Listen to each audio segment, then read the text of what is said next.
One cruise line has just doubled down on adults-only cruising after selling out faster than anyone expected. Another cruise line is building ships that are actually bigger, yet somehow they feel less crowded. And another cruise line quietly pulled a beloved Caribbean port with almost no explanation. If you've been feeling like the cruise industry is shifting under your feet right now, you are not imagining it. Hi, I'm Melissa, a university professor who loves to cruise and who loves to talk ship. So let's start with one of my favorite cruise lines. They've got their haters, but I love them, and that's Carnival, because they've made a move that has surprised some even longtime Carnival watchers. Now, if you've been paying attention, you probably know that Carnival has introduced some adults-only sailings, and they have just expanded those adult-only sea cruises, and it's SEA, S-E-A, it stands for Sailings Exclusively for Adults, but they've extended them into 2026 because they kind of started it as a small test run. They've been wildly popular, and now Carnival has decided to roll these sea sailings out across the Caribbean, itineraries in the Mediterranean, and even some transatlantic crossings. And this includes ships like Carnival Dream, Carnival Glory, and Carnival Paradise. Now, what makes this interesting is how the program started. These sailings were not born out of some long-term strategic meetings, but they came from delayed dry docks.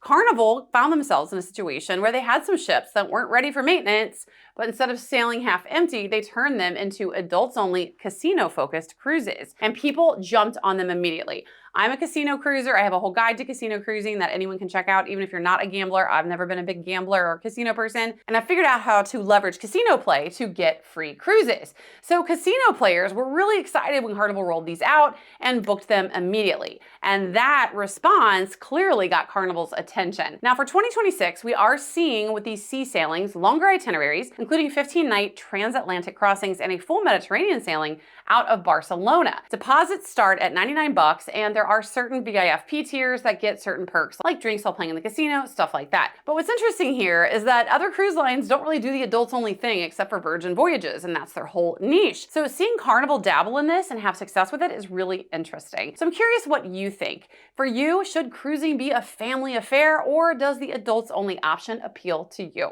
Now, speaking of preferences in cruising, this story ties directly into something else that MSC is doing, which is looking at cruising a little bit differently. Carnival's dabbling with these adults-only sailings, and MSC is dabbling in ship design that is bucking the trend in the cruise industry. If you pay attention to the cruise world, you'll know that there's a race for bigger and bigger cruise ships, and not all cruisers like that. So MSC is changing the game a little bit. They just ordered 6 new ships. 4 are confirmed, 2 are optional, and they're going to start arriving as early as 2030.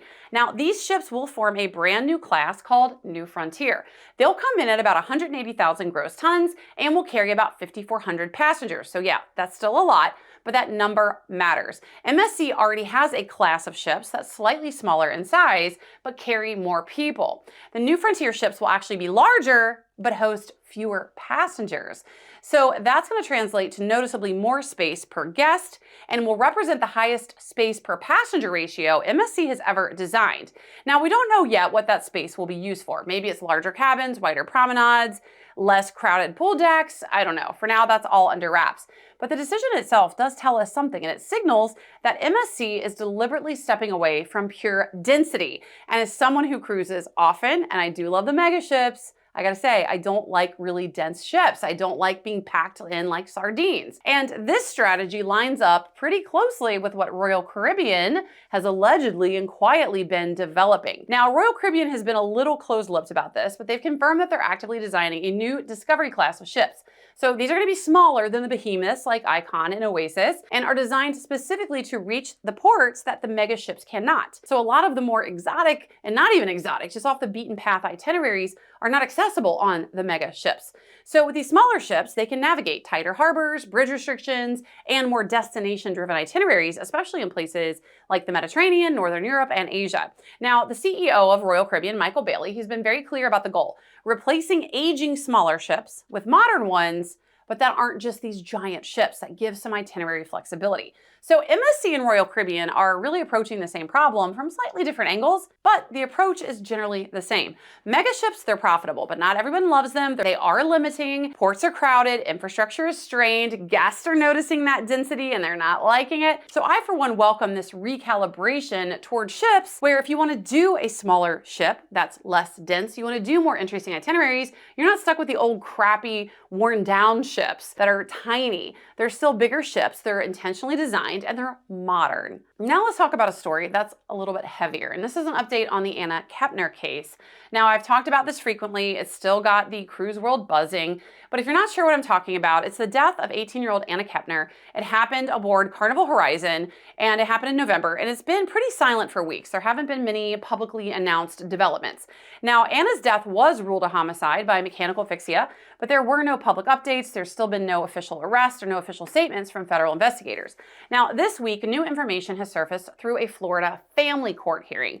During that hearing, an attorney stated that Anna's 16-year-old stepbrother may face state or federal charges pending psychological and psychiatric evaluations.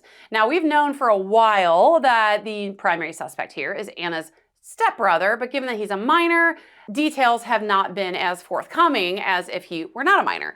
Now, no charges have been filed, and the FBI has not confirmed this publicly.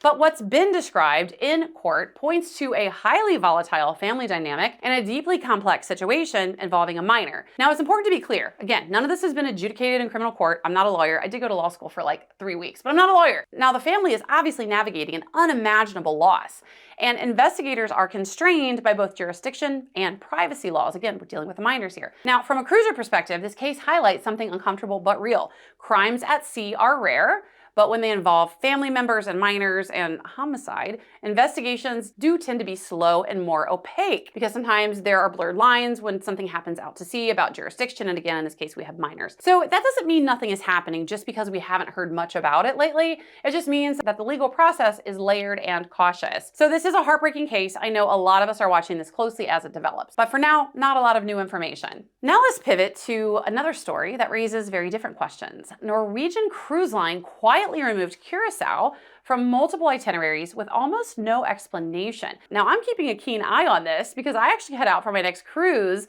a week from today, and Curaçao is on the itinerary. And I'm sailing on Holland America Line, so I haven't been affected yet. I've called and asked them. They say we're just watching things, so it remains to be seen. But as for Norwegian, they've already gone ahead and made a call here. Norwegian Epic skipped a December stop, citing naval exercises. Norwegian Sky had Curaçao removed from a January sailing with a vague phrase, updated port availability. So they haven't been replacing ports here. They're not giving detailed explanations. And we haven't yet seen similar actions from other cruise lines. As of the time I recorded this video, Carnival, Royal Caribbean, Holland America Line, which I'll be sailing, Princess, etc., are still calling on Curaçao as scheduled. Now, while Norwegian has been pretty mum about this, I think everyone kind of has suspicions as to why this change has been made. Curaçao sits just 45 miles off the Venezuelan coast, and geopolitical tensions in that region with the United States have been rising. Whether Norwegian is acting on information others don't have, or they're simply being really conservative and cautious, is at this point unclear. But what is clear is the impact. Curaçao depends heavily on cruise tourism, especially during peak season. So for passengers, it's a frustration,